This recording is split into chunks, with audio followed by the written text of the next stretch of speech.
Señor, te damos gracias por este día. Espíritu Santo, te invitamos en estos momentos a que tú vengas. Te alabamos, te bendecimos, te glorificamos, Señor. No hay nadie como tú. Alabado seas siempre. Te doy gracias, Señor, por todo lo que tú nos das. Te doy gracias, Señor, por otro día, Señor. Gracias por las enseñanzas, Señor. Todo lo que nosotros aprendemos de ti. Y ahora vamos a estar hablando sobre milagros, señales de la gloria de Dios. Los milagros son definidos como un acto supernatural donde hay sanidad. Se manifiesta la gloria de Dios. Muchas cosas imposibles que sí son posibles.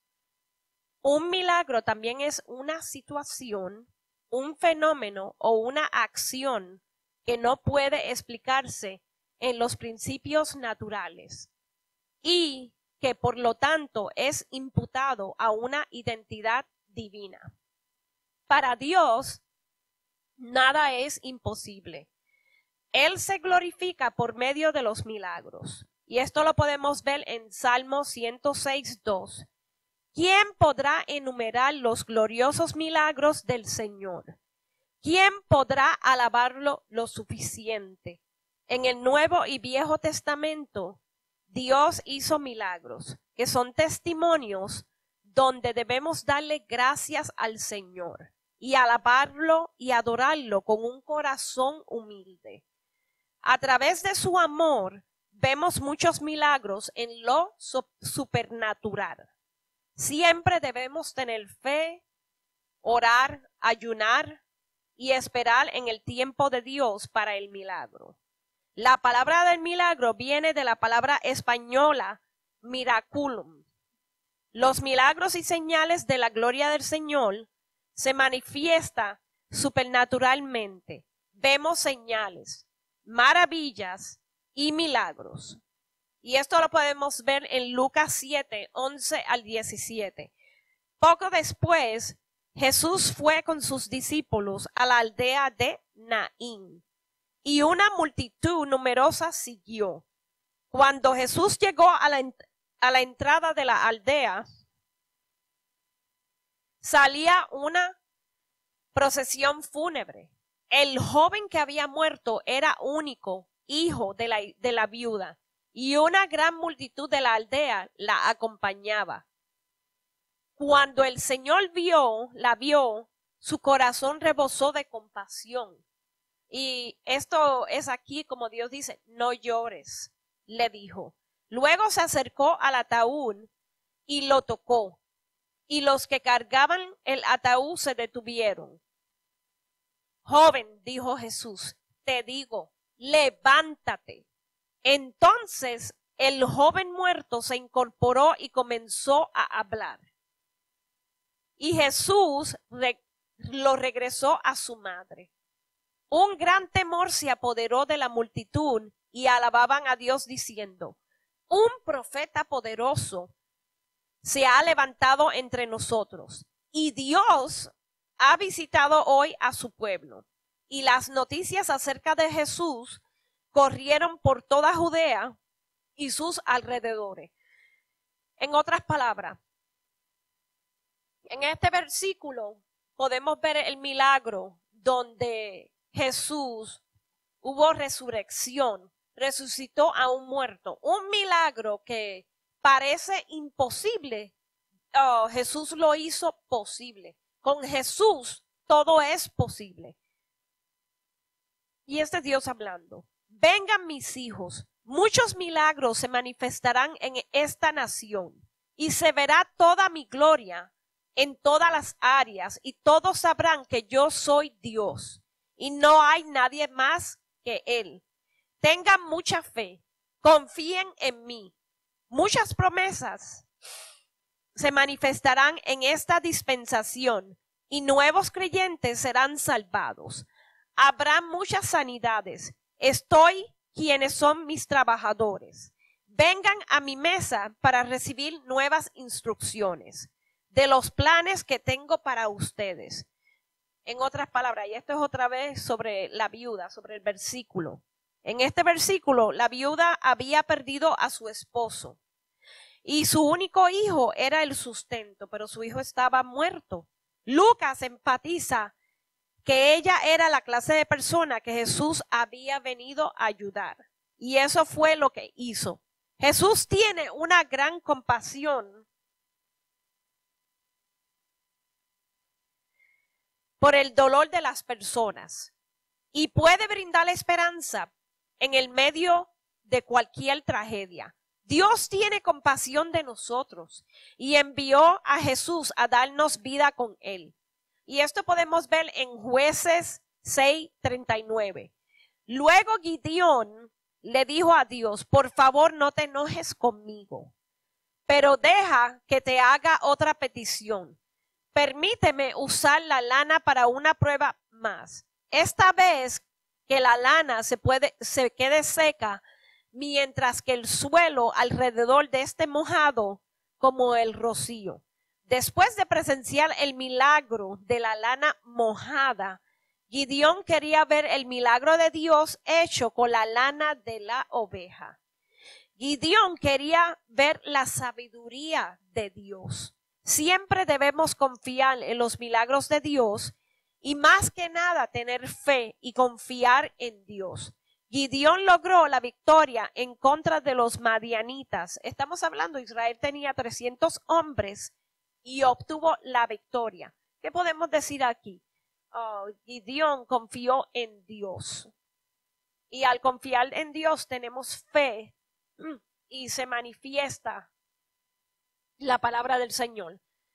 Jesús realizó más milagros y en Mateo 8, 16, 17, aquella noche le llevaron a Jesús muchos endemoniados. Él expulsó a los espíritus malignos con una simple orden y sanó a todos los enfermos. Así se cumplió la palabra del Señor por medio del profeta Isaías, quien dijo, se llevó nuestras enfermedades y quitó nuestras dolencias. Mateo continúa mostrando la naturaleza soberana de Jesús. Por medio de un toque, Jesús sanaba. Cuando decía una palabra, los espíritus malignos huían de su presencia. ¿Qué podemos decir aquí? Este es otro milagro y otro ejemplo donde Mateo está enfatizando cómo Jesús sanaba a los enfermos y cómo él expulsaba a los demonios, expulsaba a los espíritus. La persona recibía liberación. Dios es tan hermoso. Somos bendecidos, ungidos, tenemos su favor. Somos sanados y aprendemos a su palabra y usarla como herramientas en nuestra vida. Hay que aprender a usar la palabra como herramientas en nuestra vida diaria. Por medio de Dios, lo imposible es posible. Por sus milagros y su gloria se manifiesta en toda su totalidad. Salmo 105, 4 al 6. Busquen al Señor y a su fuerza. Búsquenlo continuamente. Y en Salmo 105, 5. Recuerden las maravillas y los milagros que ha realizado y los decretos que ha dictado. Salmo 105, 6. Ustedes, hijos de Abraham, descendientes de Jacob, los elegidos de Dios. Dios escogió a Abraham y prometió a sus descendientes que vivirían en la tierra de Canaán, ahora llamada Israel, y que serían tan numerosos que no se podrían contar. Dios siempre hace milagros cuando menos nosotros lo esperamos. Muchas sanidades se han visto donde han habido personas sanadas de cáncer, otras personas son salvas de accidentes de carros. Un ejemplo fui yo cuando pasó eso en donde yo vivo, donde el agua se metió en mi carro y Dios no permitió que nada me pasara. Dios salvó mi vida. Eso fue un milagro, porque la corriente estaba viniendo bien rápida. Y otros testimonios que ya yo he mencionado antes. En otras palabras, los ángeles de Dios siempre están preparados para asistirnos cuando todo parece que no hay solución. La gloria de Dios se manifiesta en muchas maneras. Solo lo que tenemos que hacer es tener fe, confiar en Dios, esperar en su tiempo y veremos los milagros, señales y maravillas que Dios hace. En Jeremías 29:11. Pues yo sé los planes que tengo para ustedes, dice el Señor. Son planes para lo bueno y no para lo malo, para darles futuro y una esperanza. En este versículo nos alienta un líder que nos motiva a seguir hacia adelante. Alguien que cree que podemos llevar a cabo la tarea que nos ha encomendado y que estará con nosotros hasta el final. Estamos hablando de Dios. Dios siempre está con nosotros hasta el final. Dios es esa clase de líder. Él conoce el futuro y los planes que tiene para nosotros. Son buenos y están llenos de esperanza. Mientras sea Dios que nos diga lo que debemos hacer y esté con nosotros cuando cumplamos su misión, nuestra esperanza es ilimitada. Esto no significa que no experimentaremos dolor, problemas o sufrimiento, sino que Dios nos llevará a un final glorioso. Dios trabaja por medio de sus milagros, usando a los creyentes que Él ha escogido y pasa tiempo con Él, orando, ayunando, alabándolo, adorándolo y manifestando su amor a todos. Dios nos ama. Nada es imposible para Él. Él es nuestro refugio, nuestro tesoro. Descansamos en Él en nuestros momentos de prueba. En el Viejo Testamento podemos ver los milagros que Él hizo por medio de las mujeres. Un ejemplo de esta es Esther, donde ella se casó con el rey persa Xerxes y salvó a su pueblo judío de ser exterminado. En Esther 2:8, como resultado del decreto del rey, Esther, junto con muchas otras mujeres, fue llevada al harén del rey en la fortaleza de Susa y entregada al cuidado de Hegai. Esther 2:9. Hegai quedó muy impresionado con Esther y la trató con mucha amabilidad. Enseguida ordenó que le prepararan una dieta especial y que le hicieran tratamientos de belleza. En otras palabras, ¿qué podemos ver aquí? Que por medio de Esther, Dios obró milagros y dio favor a Esther para un plan y con un propósito, para que su pueblo de Israel no fuera exterminado. Ella tuvo fe, confianza en Dios y ayunó 3 días sin comer. Y aquí podemos ver la unidad en el Señor, la unidad. Y propósitos de Dios se cumplieron. Esther caminaba con el favor de Dios y fue obediente a Él. Y Dios hizo lo imposible, un milagro para su pueblo, Israel. Otra mujer que Dios usó para demostrar otro milagro fue Ana. Y esto lo vemos en el Nuevo Testamento, en Lucas 2:36 al 38. En el templo también estaba Ana, una profetisa muy anciana, hija de Fanuel, de la tribu de Aser. Su esposo había muerto cuando solo llevaban 7 años de casados. En Lucas 2:37, después ella vivió como viuda hasta la edad de 84 años. Nunca salía del templo, sino que permanecía allí día y noche, adorando a Dios en ayuno y en oración.